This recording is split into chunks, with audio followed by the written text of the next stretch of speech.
All right, let's talk about debt. Oh, okay. It seems like everyone is worried about it these days, right? Yeah. Governments, Yeah. businesses, even individuals. Right. But what if I told you there is a country out there, like a major player on the global stage, Okay. with surprisingly low debt?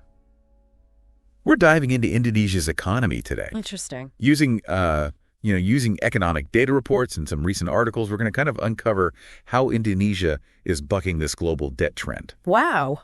It's a fascinating story, really, with lessons we can all learn from, Yeah. even if you don't have, direct ties to Southeast Asia. Right. So let's start with that IMF data. When you look at, global debt to GDP ratios, Right. Indonesia really kind of jumps out at you. Interesting. As of 2024, their ratio sits at just 40.51%. Wow. That's That's significantly lower than many of their neighbors. like who? The Philippines, for example, is at 57.6%, Okay. Thailand at 65%, Uh-huh. and Malaysia at 68%. Got it. Even when you compare Indonesia to global economic giants, Yeah. like the US, China, or India, I mean, the difference is striking. It really is. Yeah. So that debt to GDP ratio, can Yeah. you just kind of quickly explain to the listeners Sure. what that is and why it's so important? Yeah. It's essentially a measure of a country's ability to manage its finances. Okay.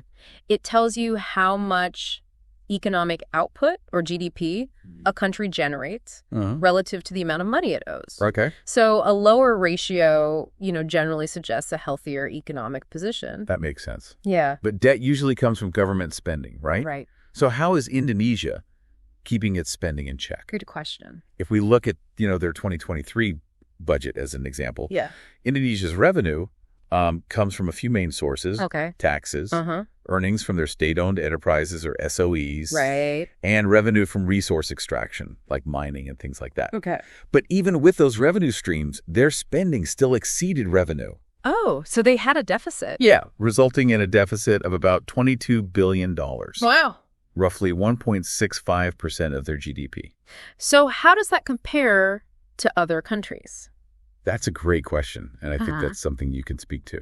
Yeah. So while a deficit isn't ideal, Yeah. it's important to look at the context, right? Yeah. Indonesia's deficit is actually quite small compared to other nations. Okay. For instance, India had a deficit of 8.8% of its GDP in the same year. Oh, wow. So this suggests that the Indonesian government has implemented some pretty effective budgetary controls. Okay. And as you might guess, this disciplined approach to spending Yeah. plays a major role in keeping their debt levels down.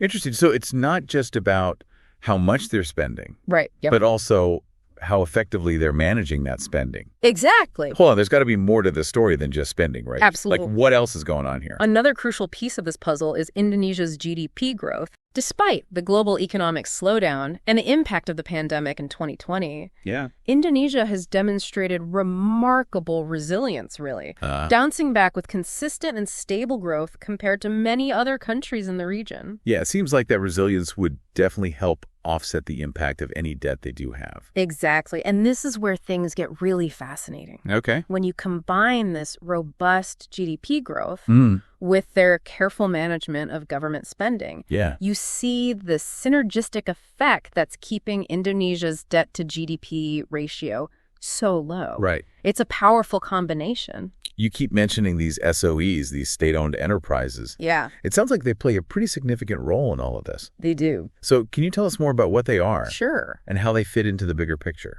In Indonesia, SOEs are companies that are either partially or fully owned by the government. Okay. They operate in a variety of sectors, from energy and infrastructure to finance and telecommunications. And they're a fascinating element in this whole debt equation. Okay, I'm intrigued. Yeah. How do they impact Indonesia's debt situation?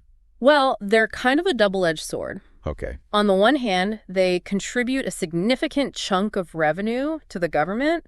They also often spearhead major infrastructure projects, Yeah.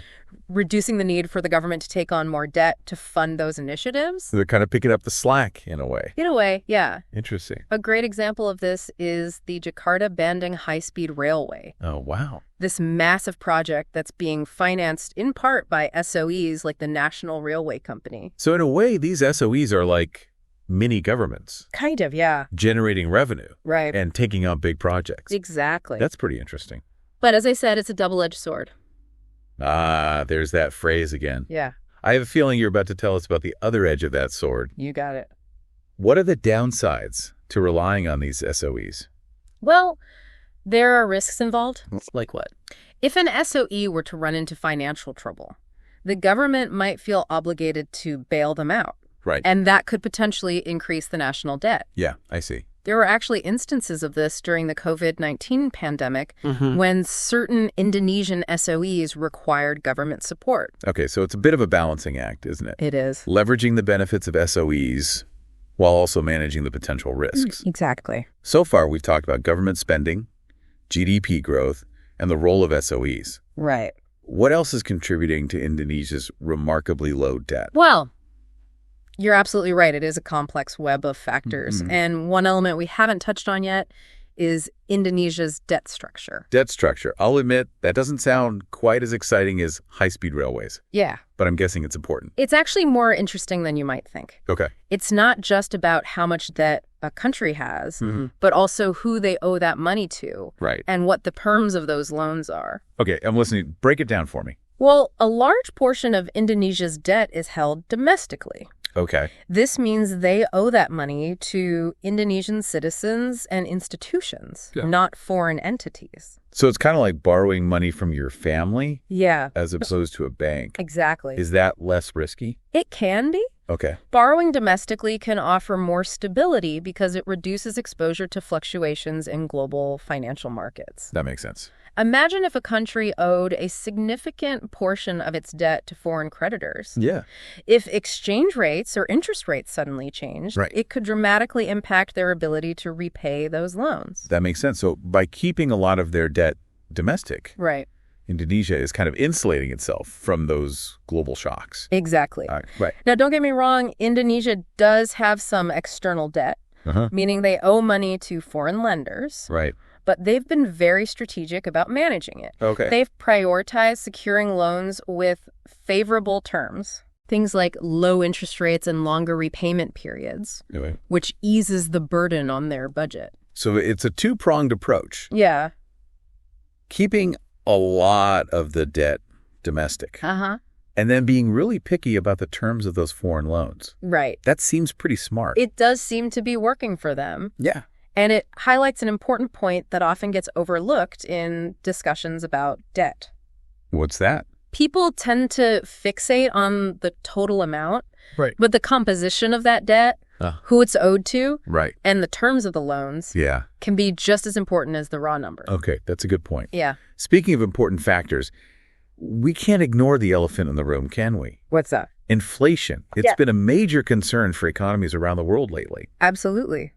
How is Indonesia dealing with that? Yeah. And how does it tie into their debt situation? That's a great question. Yeah. Inflation can definitely throw a wrench into any country's debt management strategy. When prices rise rapidly, it erodes the value of money, making it harder to repay those existing debts. Yeah. But the good news for Indonesia is that they've managed to keep inflation relatively under control. I have heard that, yes. But how have they accomplished that? Yeah. And why is it so crucial for managing their debt? Well, Indonesia has a long history of grappling with inflation. Right. In the past, they've experienced periods of runaway inflation that have had devastating effects on their economy. Wow. Learning from those experiences, they've implemented a number of policies aimed at keeping inflation in check. Okay, what kind of policies are we talking about? One key strategy has been to maintain a relatively stable exchange rate for their currency, the rupiah. Okay. This helps to prevent imported inflation. Imported inflation. Which is when rising prices in other countries drive up prices within Indonesia. So it's about shielding themselves from external price shocks. Exactly. In a sense. What else are they doing? Another important measure has been prudent monetary policy. Their central bank, Bank Indonesia, has a mandate to maintain price stability. And they've generally done a good job of managing interest rates and the money supply to keep inflation from spiraling out of control. So they're using a combination of a stable currency right. and careful control of the money supply to keep those price increases in check. Exactly. But how does this directly impact their debt situation? Well, if inflation were to rise significantly, Yeah. it would become much more expensive for the Indonesian government to service its debt. Right. The money they're using to repay those loans would be worth less, potentially forcing them to borrow even more just to stay afloat. Right. By keeping inflation under control, Yeah. they're essentially protecting the value of their debt repayments. That's a really crucial point. It's like they're proactively safeguarding their ability to manage that debt over the long term. Exactly. So we've got this really fascinating picture emerging, right? Yeah. It's not just one or two things. Right. But this combination of careful government spending, strong GDP growth, Right. the strategic use of SOEs, Yeah. a well-managed debt structure, and effective inflation control. Exactly. It all seems to be working together in this delicate balance. You've hit the nail on the head. Yeah. It's like a carefully choreographed dance with all these different elements moving in sync. Wow. And that's what makes Indonesia's story so intriguing. It challenges the notion that there's a single magic bullet for economic success. Right. Instead, it highlights the importance of a holistic approach. Yeah. A combination of sound policies and favorable conditions. Okay, so everything sounds pretty rosy so far. Yeah. But I have to ask, is there anything that could disrupt this seemingly perfect balance? Are there any potential risks or challenges lurking on the horizon Wow. that could impact Indonesia's ability to maintain this low debt status? Yeah. You're right to raise that question. Yeah. No economic situation is ever completely risk-free. Right. There are always potential challenges that could disrupt even the most carefully crafted strategy. So what are some of those potential risks? Well, when we're talking about Indonesia, Yeah. one of the biggest factors to consider is the global economic outlook. Okay. You know, we've already seen signs of slowing growth in many major economies around the world. Right. And that could have a ripple effect on Indonesia's economy as well. Yeah, it makes sense if their major trading partners start to struggle. Right. Indonesia could feel the pinch. Precisely. Yeah. A global slowdown could lead to reduced demand for Indonesia's exports, impacting their GDP growth Okay. and potentially shrinking their government revenue. Right. Less money coming in. Exactly. Yeah. That could put a strain on their budget and might even force them to increase borrowing to make up for the shortfall. So it's like a chain reaction. One domino falls and the others start to topple. Kinda, yeah. So what can Indonesia do to protect itself from those external shocks? Well, one important strategy is economic diversification. Right now, Indonesia's economy is heavily reliant on a few key sectors, Okay. Like what?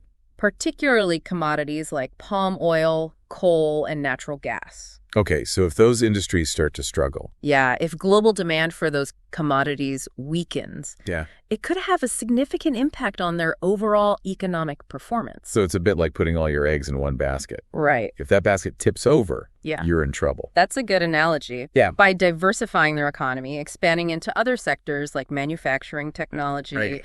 or renewable energy, Right. Indonesia could create a more resilient economic base, one that's less vulnerable to fluctuations in specific global markets. That makes sense. Spread the risk. Right. Create multiple streams of income. Exactly. But diversification is a long-term strategy. It is. Are there any more immediate steps Indonesia could take to safeguard its low debt status? Absolutely. Like what? Another lever they could pull is fiscal discipline. Fiscal discipline. What does that mean?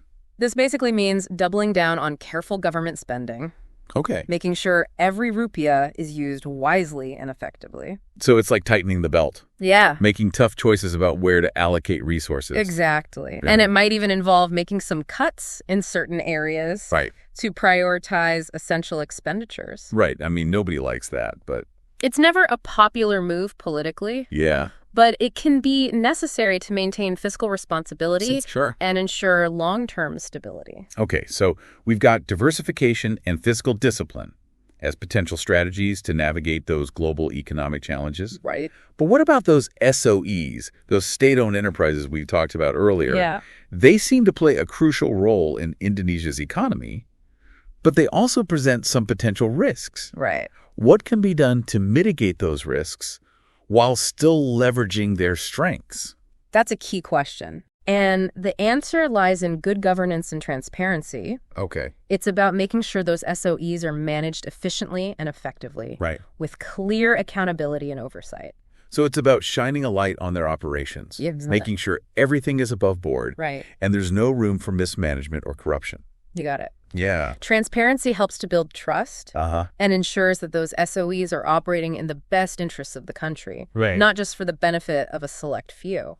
That makes sense, but how do you balance that need for oversight with the SOE's ability to operate independently? Right. And, make your own business decisions. It's a delicate balance. Yeah. You want to provide guidance and ensure accountability, but you also don't want to stifle innovation or create unnecessary bureaucracy. Sure. One approach is to establish clear performance metrics for SOEs. Okay. Focusing on factors like profitability, efficiency, and their contribution to national development goals. Right. This allows for a degree of autonomy while still holding them accountable for results. Okay, so transparency, clear performance metrics, and that careful balance between guidance and independence. Exactly. Got it. Earlier, we touched on the importance of political stability for Indonesia's economic success. Absolutely. So how can they safeguard that stability in a world that seems increasingly unpredictable? That's a crucial point. Yeah. Political stability is essential for fostering investor confidence, attracting foreign capital, and creating a predictable environment for businesses to thrive. To safeguard that stability, Indonesia needs to continue strengthening its democratic institutions, promoting good governance, and upholding the rule of law. These are the cornerstones of a stable and prosperous society. So it's about building a strong foundation based on transparency, accountability, and a level playing field for everyone.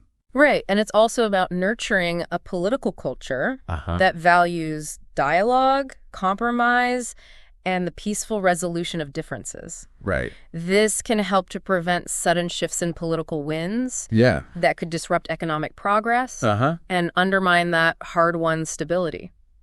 So as we wrap up our deep dive into Indonesia's surprisingly low debt, what are the key takeaways you want our listeners to walk away with?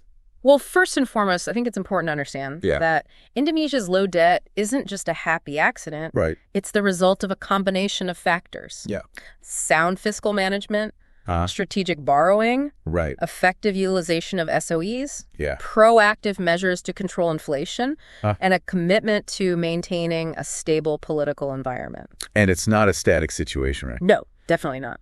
To maintain this position, Indonesia needs to remain vigilant, adapt to changing global conditions, and continue to make smart policy choices. Yeah, absolutely. There are always potential risks and challenges on the horizon. Yeah, like what? The global economic outlook is uncertain. Commodity prices can fluctuate. SOEs can face unforeseen difficulties. And political landscapes can shift. It sounds like a constant balancing act. It is. Requiring careful navigation and a willingness to adapt. That's a great way to put it. And I think the most important lesson we can learn from Indonesia's story is that there's no one-size-fits-all approach to economic management. It's about understanding your unique context, identifying potential risks, and developing tailored strategies to address them. It's about being proactive, not reactive. Well said. We've covered a lot of ground today exploring the factors behind Indonesia's remarkably low debt. We have. And discussing some of the potential challenges they face.